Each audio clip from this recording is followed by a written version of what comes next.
Aujourd'hui, cet hémicycle a rendez-vous avec l'histoire. Pas celle que l'on glorifie dans les manuels scolaires, mais celle qui a longtemps été tue. Celle d'un peuple noir libre que la France a contraint à racheter sa liberté. Le 1er janvier 1804, Haïti devient la première république noire indépendante du monde.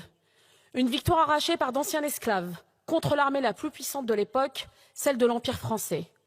Une insurrection victorieuse, anti-esclavagiste, anticoloniale, qui a été une leçon de liberté pour nombre de peuples.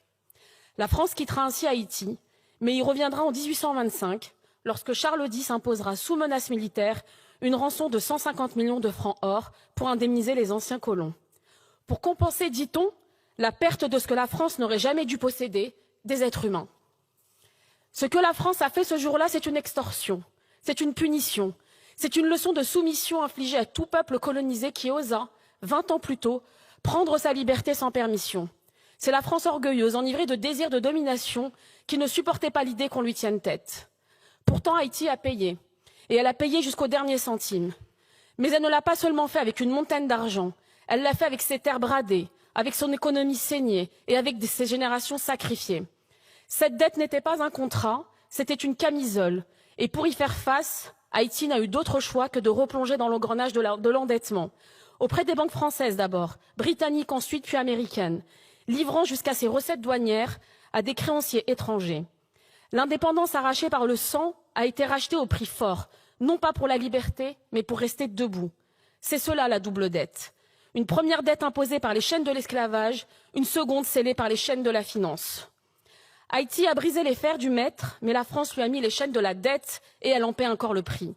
Cette dette n'est pas un chapitre clos, c'est la matrice d'un désastre. Reconnaître cela, ce n'est pas s'accabler, c'est réparer, c'est refuser que notre République continue de prospérer sur des dettes impayées d'injustice. Ce que cette résolution propose, ce n'est pas un chèque, c'est une démarche, une commission indépendante, une reconnaissance officielle, une coopération mémorielle.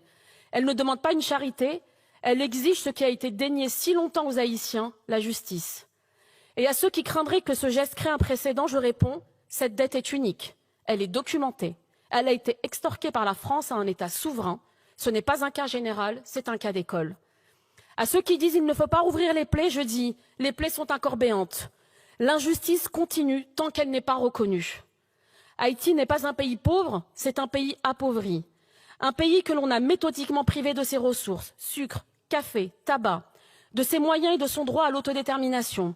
Appauvri par des siècles de pillage colonial où les richesses ont alimenté l'économie française au prix du sang et de la sueur des esclaves. Appauvri ensuite par une dette imposée sous la menace des canons,